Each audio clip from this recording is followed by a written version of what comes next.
Scientific data तो होना ही चाहिए, पता तो चलना ही चाहिए। तो उस एप्लीकेशन में एक कॉलम ही तो जोड़ना है, खर्चा भी ज़ीरो रहेगा।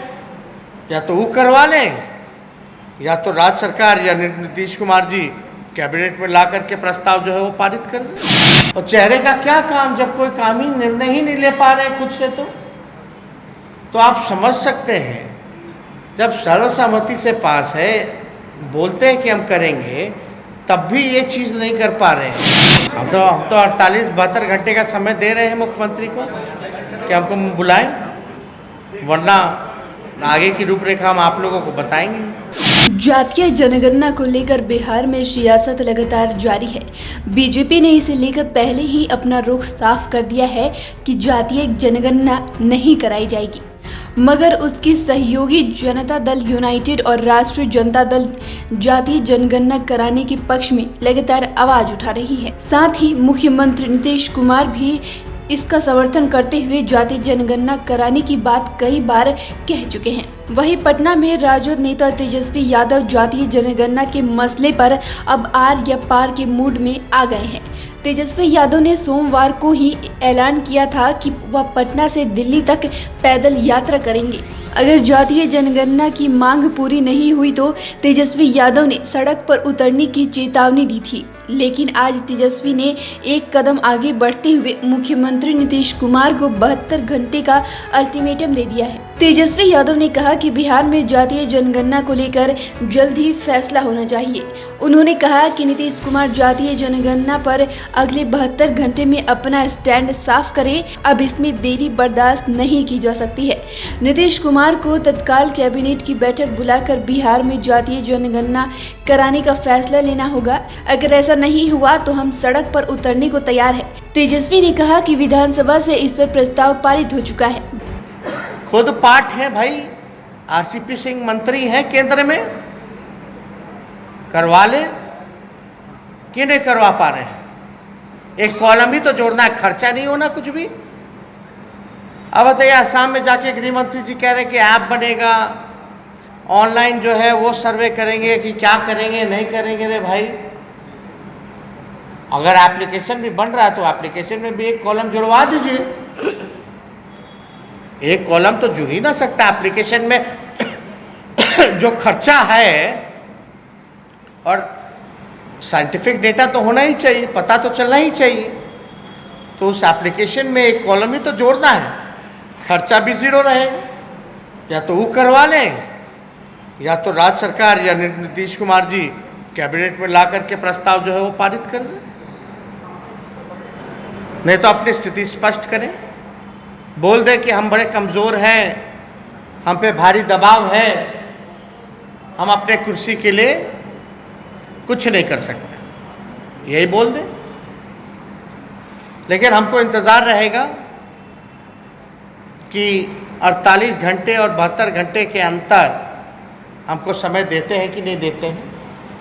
अगर समय देते हैं तो हम जा कर के जो बिहार की जो भावना है, जो लोगों की उम्मीदें हैं, उस बात को जो है सारे बिहार की लोगों के ओर से हम जो है, सभी विपक्ष की ओर से हम जो है अपनी बात को मुख्यमंत्री जी के समक्ष रखेंगे और उनको बोलेंगे भाई निर्णय लीजिए, वरना हम अगला हमारी दल और विपक्ष के लोग अलग हम लोगों का क्या रुख होगा, क्या आने वाला होगा, उस पर हम लोग तैयारी शुरू करेंगे। ये कितना बड़ा कॉन्ट्रडिक्शन है। आप क्या निर्णय ले रहे हैं भाई? लोगों को आपका उत्तरदायी है, जवाबदेही है कि आप अपनी स्थिति को स्पष्ट कीजिए।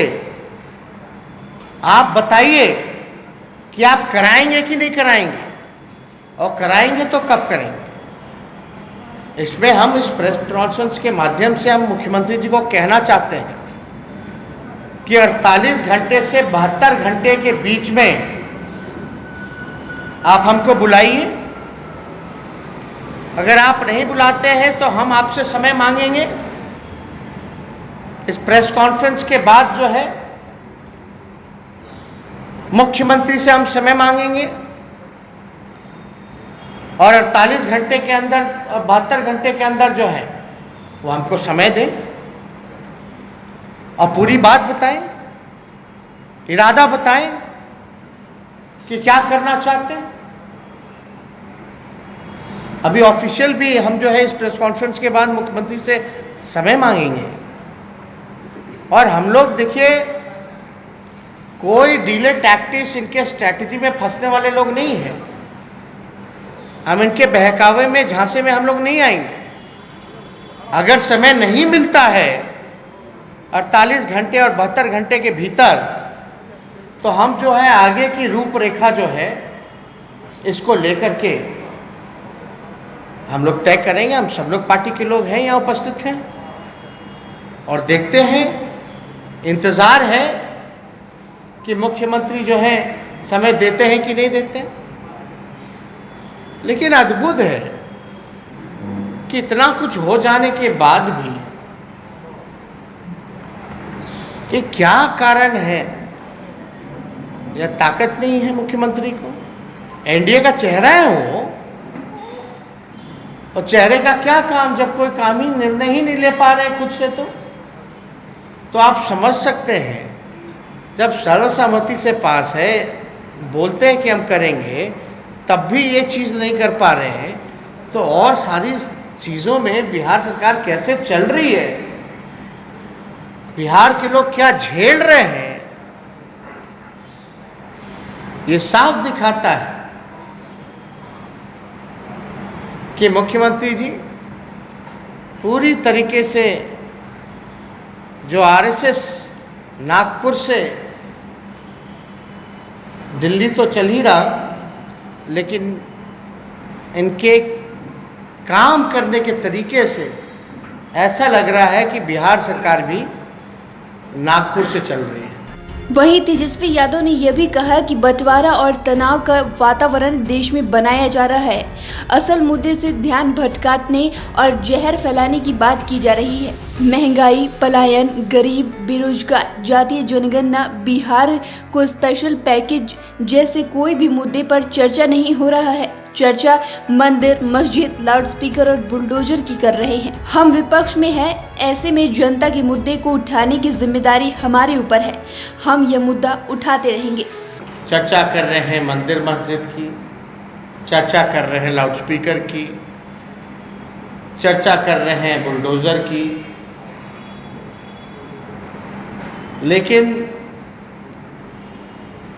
जो वाकई में जिससे लोग तकलीफ में हैं, तनाव में हैं, उस पर कोई बात नहीं कर रहा।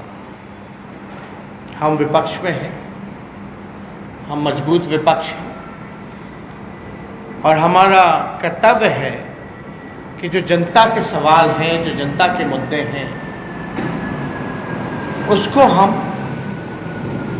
उठाएं और उन मुद्दों को लेकर के हम सड़क पे संघर्ष करें।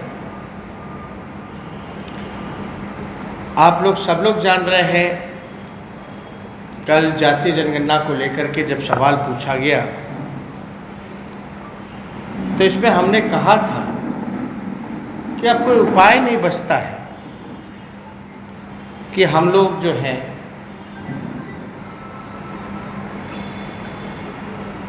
पैदल चल कर के,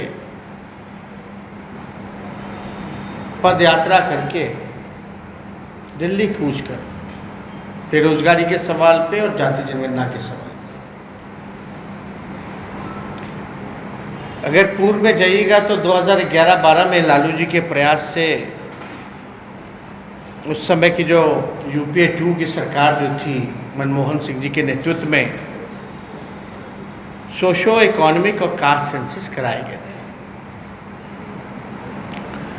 लेकिन बाद में पता चला कि कोई डेटा जो है इसका खराब हो गया है, और इस वजह से जो है पब्लिक डोमेन में इसको नहीं रखा जा सकता। उस समय भी लगातार लालू जी ने इस बात को लेकर के संघर्ष किया, और राष्ट्रीय जनता दल और लालू जी के संघर्ष के बदौलत ही बिहार में 2 बारी बिहार विधानसभा और परिषद में प्रस्ताव भी पारित हुआ। जब ये पार्लियामेंट में सवाल आया जब भारत सरकार के मंत्री ने उत्तर में जवाब में दिया कि वो नहीं कराएगी, तब हम लोग बिहार विधानसभा में उस समय मुख्यमंत्री के सामने हमने प्रस्ताव खुद रखा था खड़े होकर के, चलिए प्रधानमंत्री जी से मिलने एक डेलीगेशन लेकर के, मानते हैं तो ठीक है, वरना दूसरा प्रस्ताव ये था कि राज्य सरकार जो है अपने बलबूते पर जो है जातीय जनगणना कराए। पटना से बोलता बिहार की रिपोर्ट।